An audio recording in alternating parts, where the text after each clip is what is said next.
This episode of Hello Monday is brought to you by Delta. Delta flies to 300 cities.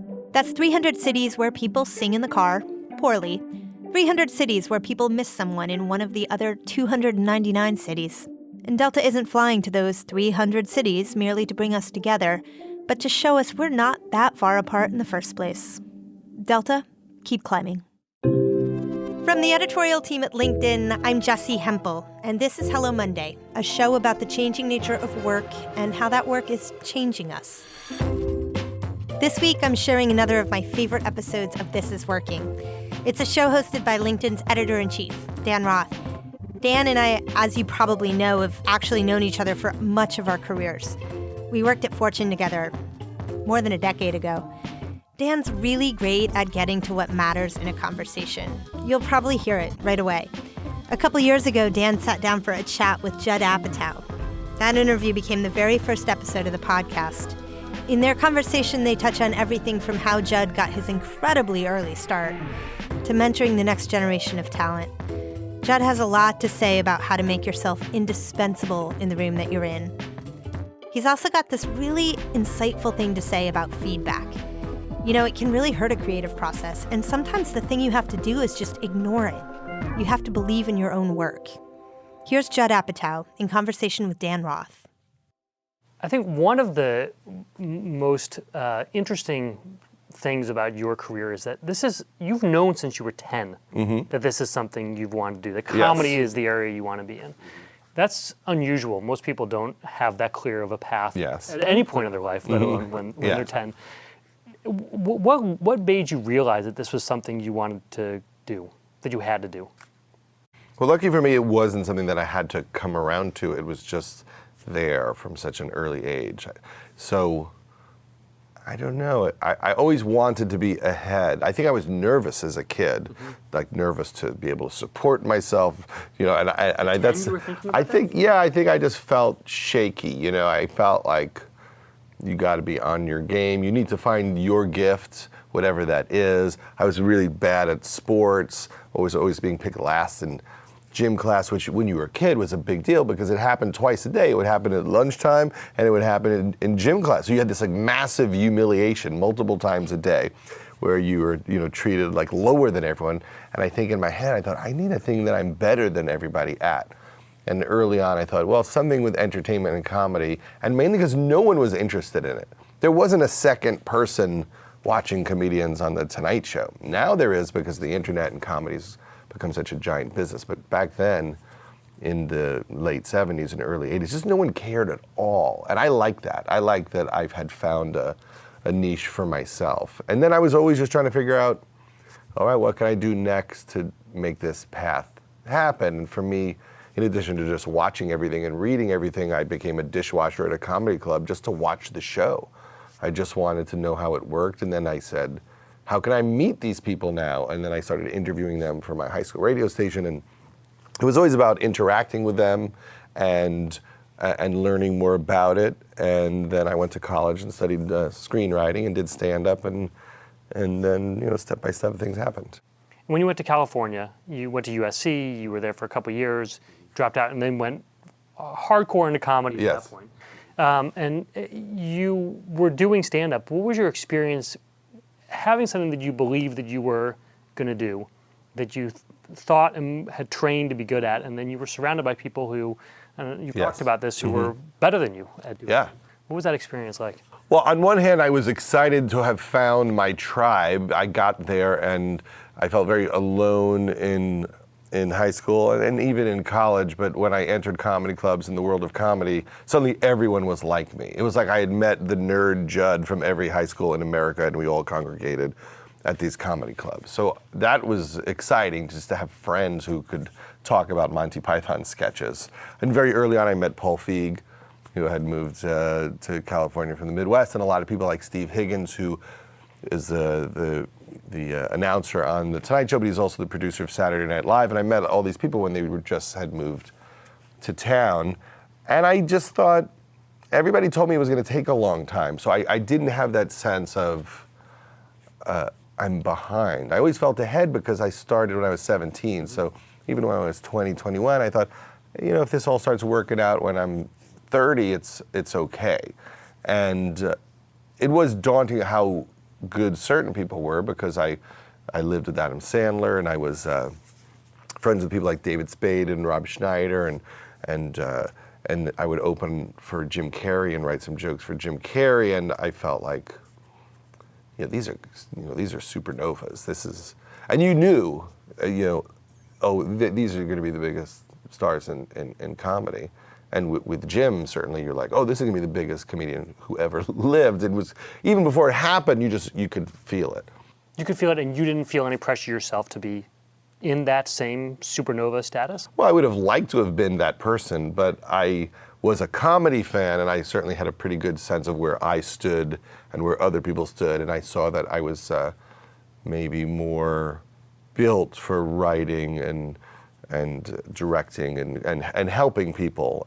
So for the first half of my career, a lot of it was understanding someone's voice and persona and writing jokes for them, or specials or movies. And then I think in the second half of my career, my work got more personal, and I found a way to have it be more from my point of view. And one of the things that you were known for as you made this transition was you really were pushing back hard against the studios. Mm-hmm. That when people gave you notes, you famously refused to accept notes. Was there, what was going on that you didn't want this kind of oversight, or that you thought that you needed to push back so hard? Well, a hard thing with comedy is no one knows if anything's going to work.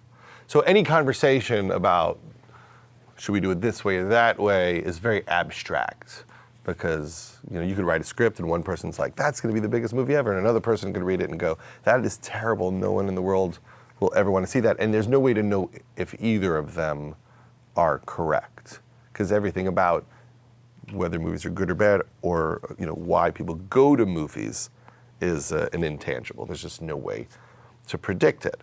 So early in my career, I just had an instinct that if I think it's right, I should try to just do it the way I think it works.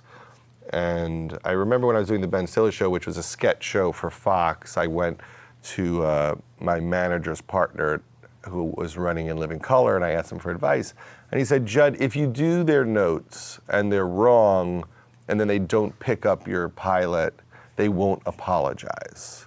So just make sure you go down with your ship. You need to do it the way you want to do it and succeed or fail. Now, that leads to, can I collaborate with executives and take notes and find a way to have that process be healthy? But at the time, I didn't know how to do that, so I would get a lot of notes, and I would say, well, I'm not doing any of them, what happens now? Do you think this is true for anyone in the creative industry? Where you're working advertising, you do anything where there's no data behind it, it's subjective. I think this is good. Learning how to manage your bosses, how to manage this kind of feedback, especially from non-creatives, is that something you've had to figure out how to do? Yes, and I continue to figure it out, because I don't know if I'm right. But all I have is my opinion. So I might fight to the death on something and then just be proven completely wrong. And what I realized was that it's not, the issue isn't so much about taking notes or not taking notes, although that is a big part of it. It's who do you decide to partner with? Who do you decide to work for?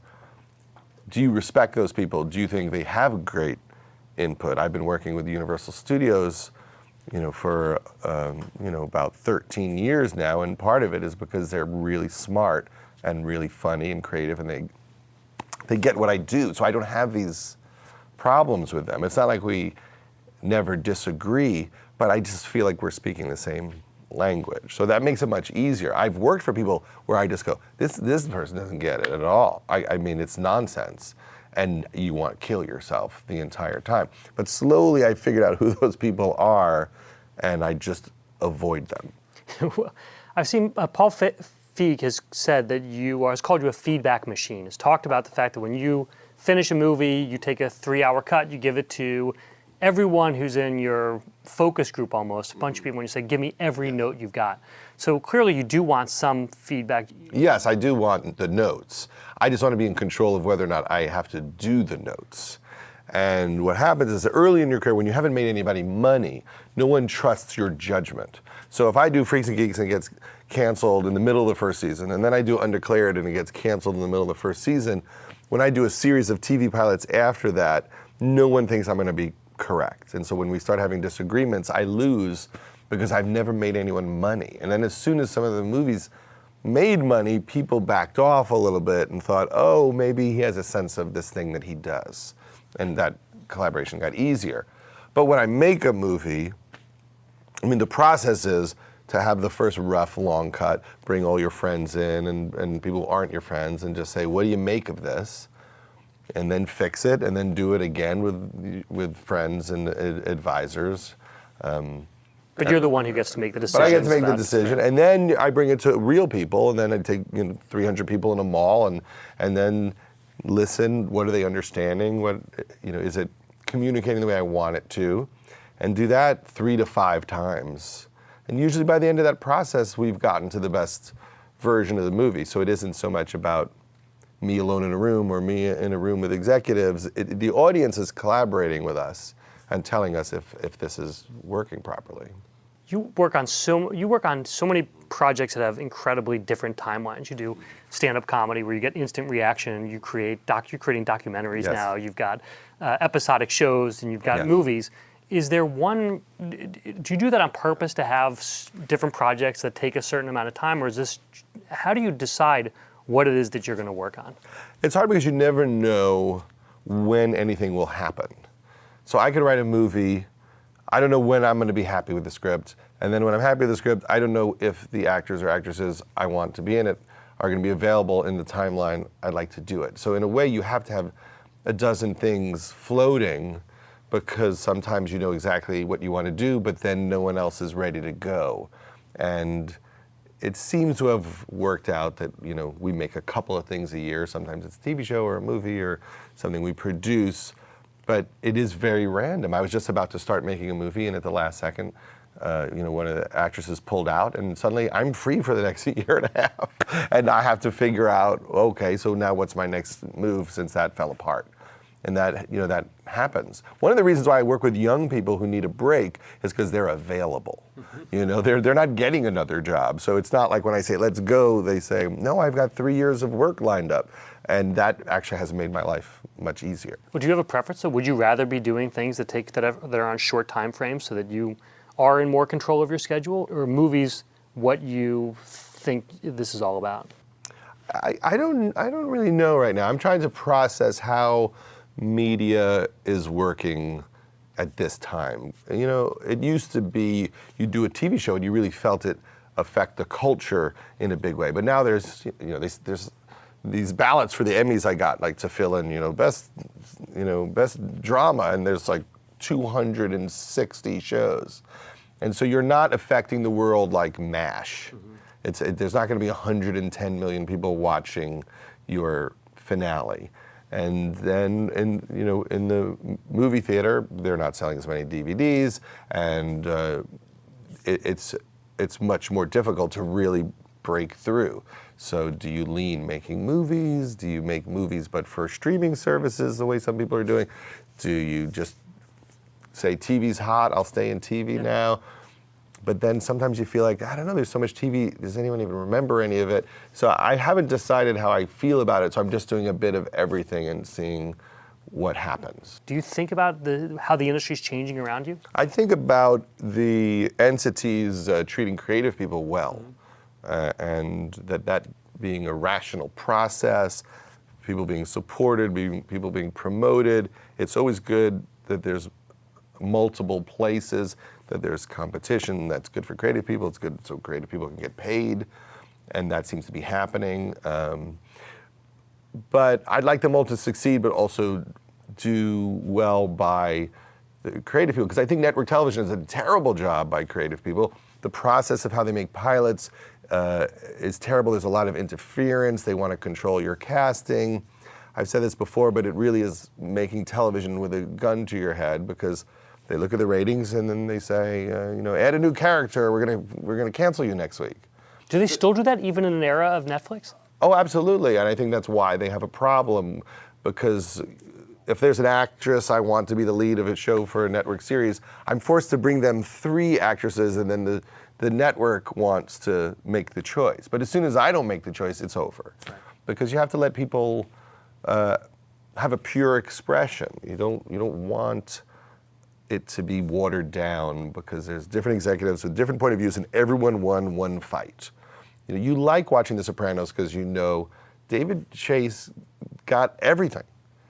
It's not like half that cast was approved and half was chosen by somebody else.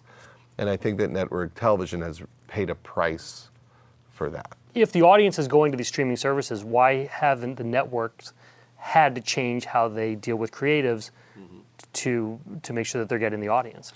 I don't know, because if you look at a place like Netflix, their theory is we're not going to interfere, we're going to give you a season, we'll see how it goes, and we'll run the whole season, and if people like it, maybe we'll order another season. And that's very different than like this process of obsessing on the pilot, and you're begging for every couple of episodes and begging not to get canceled. And I think if you look at the success rate of places like Netflix or HBO, it's just much higher. Like the amount of shows that are great are much higher because they don't have this watering down process. Yeah, they're betting on the jockeys. They're picking someone saying, we believe in you. Give us something. Yeah, I'm sure there's exceptions, and there's certain showrunners that have a lot of power in network television. But for the most part, it doesn't feel like the most creativity is drawn to that. And there's too many commercials, too many breaks. The length of shows, like half-hour shows, are like almost just 20 minutes long. On Netflix, if I have a great episode and I hand it in and it's not 22 minutes, it's 41 minutes, they're like, yeah, that's cool. It's like a little movie. Like, they're open to things being new and different. You're well known for finding and nurturing talent, especially kind of unexpected talent, maybe faces or people that wouldn't have made it in the Hollywood star system. Do you have a secret, or is there something that you have found over the years works well for you for spotting someone and saying, this is someone I want to make a star, someone I want to have a starring role in one of my shows or movies? I mean, there isn't a formula. It's just more like when I was a kid, I would watch TV and I would see somebody like Michael Keaton when he was young and on a sitcom and think, oh, I love that guy. I wish he had a movie. And as a kid, I would just wait, and then one day, Mr. Mom would come out and I'd be like, oh my God, they gave that guy a movie. And now as a producer, I see someone and I go, oh, I wish they had a movie. Oh, maybe I'll call them and see if we can think of a movie. But there's no formula. There's nothing in that gut level reaction that you've, over the years, been able to say, this is what I've discovered is what I'm looking for. This is why my gut is telling me this is the right person. Well, I'm sure if I sat down, I could probably psychologically profile down right now. Let's do it. The type of characters. I mean, I like people who are like, a mess with a good heart, who are trying to figure out how to make it through this life and find love and success, and that journey is going to be difficult. I like wounded people that are good down deep. So generally, that's what I go to. I'm not into like the perfect action hero, gorgeous, strong, kick-ass types of characters. I'm a Norm from Cheers guy. I used to say, I'd like the Bourne Identity more if it starred Norm from Cheers. That would be interesting. Yeah. Do you think about starting someone on their career? When you find someone, are you thinking about, I'm going to launch them, or is it, I want them for this particular project? I don't really think about it as launching anybody. Like when we did, Bridesmaids, it wasn't, we can help launch Kristen Wiig. It was, I think Kristen Wiig's a genius. Shouldn't she have a movie? Like has anyone never been funnier than this person? And so it's exciting to try to crack the code of, what is a Kristen Wiig movie? What does she want to express? How can we support her vision? How can we help make this happen? And then the launch part, if everything works, it becomes a launch pad for them. But for me, it's only the idea. Like, it's this movie, this story, and solving all the problems of it. How do you think about people who haven't been able to either, you thought they were going to be stars, they didn't turn into stars, or you thought they were going to launch into something and they ended up not having the phenomenal career? We know all about the successes. Yes. When you think about the people who didn't actually make it, what do they have in common? I think that, especially if you're an actor and actress, if you're not writing, I think that it's a very hard profession, because you're just hoping people recognize your talents. And that means that you are subject to luck. Just, did you walk in the door the day that director was in a good mood and understood who you were? And you see that some people never have that line up for them. and tons of people leave the business. It just doesn't happen.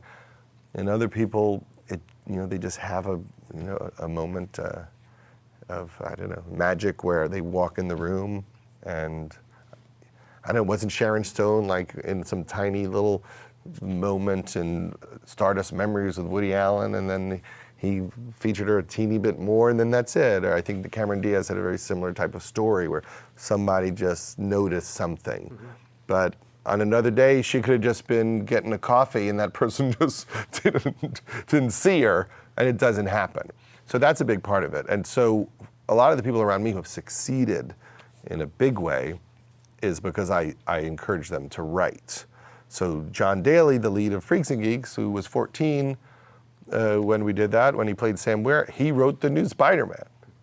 He had directed Vacation. He has this incredible career, both as an actor and as a writer and as a director. Jason Segel wrote the Muppets movie. Seth Rogen, did This Is the End and The Interview, and on and on and on. The people who said, I'm going to sit alone in a room and create these projects.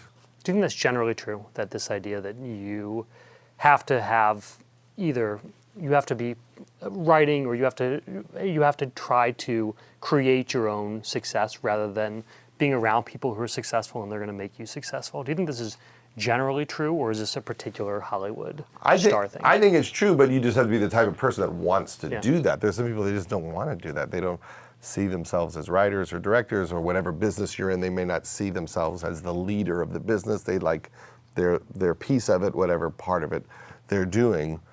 But I always encourage people to try to do that to see if they're capable of it. A lot of times people don't do it out of low self-esteem or fear. Some people say to me, how do you direct? I say, I don't know, just say you're a director. You are now a director. You said it, you're a director. I mean, what's a producer? Just say, I'm a producer. I'm producing this. I'm attached to this. I have this idea, it's me. Yeah, I'm the producer. And then people go, okay. But a lot of people would get afraid, to do that. I was afraid. I was afraid to direct. I didn't push to direct. And one day, Gary Shandling walked in my office at the Larry Sanders Show, and he said, you're directing the next episode. And I didn't ask him. I was terrified. I would never say, yeah, let me direct Rip Torn and Jeffrey Tambor and you. I feel up for that. But he, saw something in me and asked me to do it. But I definitely was not on the path to having that happen anytime soon. Do you do that with people who are in your world? Just throw something at them and say, you're now this person? I do. Nick Stoller, who directed Forgetting Sarah Marshall, he was a writer on a TV show we did, Undeclared, and he came to me one day and he said, I'd like to throw my hat in the ring to direct Forgetting Sarah Marshall, the movie Jason Segel's writing. And I just was like, all right, and he just had the thought to say, I want to do it, and now he's, a great screenwriter. You've had director. And for your career, you've done this. You've always been writing. You try new things. You're willing to, even though you might have some fear, you tackle new projects all the time. But you've also talked about the role that mentors have played in your life. Can you talk about some people who might have had an impact on helping you get to that next level? Well, I always talk about Gary Shandling because when I was in my early 20s, I got a job writing jokes for the Grammys for Gary, and I didn't know Gary. I just had met him briefly, and so I tried to write just an enormous amount of jokes. I just thought I need to make myself indispensable. Mm-hmm. And that's advice I always give to people. You just want to be the person they can't get rid of because you're overproducing. And as a result of that, he took me to New York when he hosted. I wasn't just someone sending in jokes. He said, why don't you be there? And I was on stage feeding him jokes during the show. And Jack Nicholson was on the show, and Bono and Bob Dylan and Sinatra. It was the greatest thing that ever happened in my life. And it started decades of Gary giving me new opportunities. He asked me to write for the Larry Sanders Show, then direct the Larry Sanders Show. He gave me notes on all of my movies and was a very gracious person, not just to me, but tons of people in the comedy world. And I think on some level that made me think, oh, that's how we're supposed to do this. You mentor me, and then I mentor other people, and that's how we all give back. Would you offer any career advice? What do you tell people when they meet with you and they say, look, I want to be you. Yes. I need to be the next Judd Apatow. what do you say? I always say buy my book, the Sick in the Head. I wrote a book, Sick in the Head, which is just interviews with comedians, old ones and new ones, but it's tons of advice in there. And I gave all the money away to this charity, 826, which provides free literacy programs and free tutoring. But it's the answer to that question, but it's Jon Stewart answering it, or Louis C.K., or Seinfeld, or Harold Ramis. Generally, I tell people, don't be a dick. I mean, that's the simplest thing, which is if people don't want you in the room, it's all over already. And you learn that in punch-up rooms at sitcoms, because there's 10 people around a table, line by line, going through scripts, and there's always one person you're like, I wish I could remove that person from the room. I cannot be in this room because that person's in the room. And that person usually does disappear. And so that is the first lesson. Don't be that guy. Don't be what we call a room killer. And then one last question. Something I found fascinating from all the interviews you've done is you were so open about about dealing with self-esteem issues, about not knowing whether you're as good as someone else, or whether what you've made is any good or not, or will you put something out and you're not sure if it means that the next time you do something it's going to be any good. How do you survive in an industry that has so many trends where new people come in all the time, where there are fewer and fewer barriers to entry, and have those questions about, like, am I good at what I do? I think on one level it might be healthy because I just feel like I'm on a first date always. I don't feel like any success I've had means the next one will be successful. And it keeps me on my toes, and I have a lot of energy to succeed because I just don't get cocky or lazy because, again, in comedy, I just don't know. You can't just relax because I always say, you're always 3 movies away from being kicked out of the business. You'd have one bomb, they'll let you make another with a slightly lower budget. And if that bombs, they're going to give you a really low budget. And if that bombs, you're done. And so you're aware of that in some way, and it keeps you focused. How long after a movie comes out, it does really well, how long does the honeymoon period last for you? If it does, like how long do I feel exactly. good for? Yep. I don't even have the moment. I usually have the moment of joy when we show the movie for the first time and realize it's good. But by the time we're releasing it for real, I'm usually thinking about another movie, and I'm nervous if that one's going to come out well. I'm not very outcome oriented. I like to be working and solving problems, but if something is done and I like it, I'm not obsessive about this needs to be giant. I want it to do really well, but my nerves are more about making bad things than they are about making successful things. So I want the success. My kids will tell you the day Walk Hard didn't make money, I was so depressed it haunted them for years. So it's not like I don't have that, but what is most concerning is in the middle of the shoot of The Big Sick, watching dailies, going, I hope this makes sense. Like that's the scary moment. And then when it does make sense, that's the happy moment. And then the money thing, it comes or it doesn't. Sometimes you think it doesn't matter because there are things you've made that didn't do well in the box office, and then you notice, wow, people still talk about Funny People all the time. And even though it did, fine, but not giant, you realize, it's penetrated in some way. Like people are going back to it, people are watching it. It's important to people. And so the success isn't necessarily in the money in the box office. It really is in, does this project survive? Do people care about it? Judd, thank you very much. Really appreciate it. Oh, thank you. That was Judd Apatow in conversation with Dan Roth. You can check out This Is Working anywhere you listen to podcasts. And we're back next week with new episodes of Hello Monday. I'm Jessie Hempel. Thanks for listening.